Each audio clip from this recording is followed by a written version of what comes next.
been talking about the Champions League final, which we are bringing you live here on talkSPORT later on, between Liverpool and Real Madrid.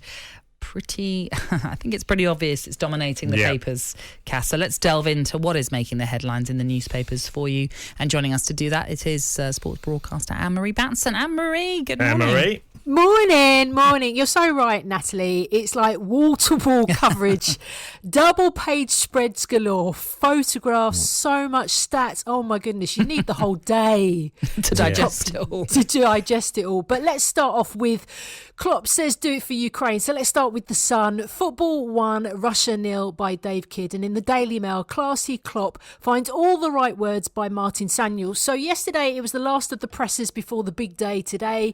And Jurgen Klopp sitting in his press conferences, answering the various questions. There was one last question that came, and it came out of the blue from a journalist asking about the fact that this final was originally planned to be played in St. Petersburg in Russia, but because of the Russian invasion of Ukraine, it's been moved to the Stade de France in Paris. And what was Klopp's thoughts on that? And it kind of threw him a bit, guys, and that's what's referenced in both these pieces, actually. But what the pieces both say is how Klopp found the right words. He took a moment to think about it, then of course talked about how this final, it's a final for the people, for all the people, but it's also a final for the people of Ukraine as well, and they want to do well for the people of Ukraine. And even though there's a war still going on, this is in the Daily Mail, Klopp says the right message is not to play in St. Petersburg to Russia, and life goes on even when you're trying to destroy it. And I think that was a great line from him. Well, it's not only Klopp, Anne-Marie, is it? Sadio Mane's in the papers and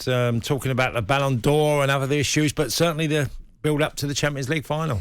Yeah, so you got a couple of former Liverpool players talking to current Liverpool players, and one of these is Jamie Carragher in the Daily Telegraph talking to Sadio Mane. The headline is, Karim can have the Ballon d'Or, I'll take the European Cup. But he goes into a bit more, I have to say, Mane. It's not just about the Ballon d'Or or the European Champions League, of course, for him. He wants to do well for his national team, Senegal, and they talk a whole load of stuff. So why he chose Liverpool, individual awards, but winning in Paris is a top priority. It's a lovely chat between the two, a lot of banter, as the young people say. But his priority, as well as winning for Liverpool and the Ballon d'Or, is winning for Senegal, and he's very strong in that in the piece, Cass. Is there any mention of his Liverpool future? Do we know? Not as much. He's kind of a little bit coy about it, which you'd expect him to say. But it's a really good piece between the two of them. And I just like the fact that Jamie Carragher tries to throw some barbs at Sadio Mane and he comes right back at him, which I think is just really good. Well, you've got another Jamie Redknapp. He interviews James Milner about him not being boring. Yeah, I feel sorry for James Milner about this. So this is in the Daily Mail. His headline is, people say I'm boring. It might be different if my name was Juan Milero, by Jamie Redknapp, which is... I love that headline.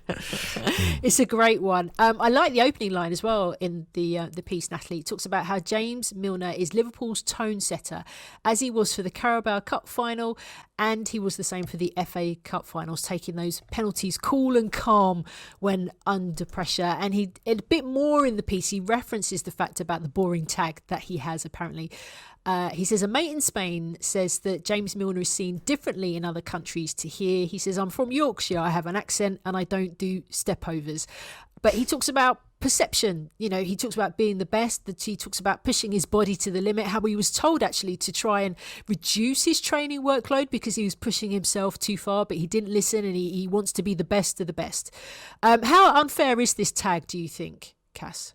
No, I've seen a lot of stuff on Instagram he's done. He's hilarious, James Milner. He does some really funny, little pieces for everybody to see. I think he plays up to it now. Yeah, he loves it. Yeah, the boring. Thing. Yeah, he plays it really well. So, yeah. I mean, it is probably unfair in the sense that, he is the old... We've talked about him many times being the ultimate professional, and the fact that he has prolonged his career at the highest level because of the standards that he has set for himself and some of the healthy ways that he goes about it. I can sort of see why it is a bit unfair, but then again, like I said, because he mocks himself. Yeah, I think he seems a really humble guy, doesn't he? So great. Cass, I wanted to get back quickly to Sadio Mane actually before we carry on, because obviously his future is still up in the air, as it is with Mo Salah. Although Salah has sort of indicated he'll definitely be there next season at Liverpool.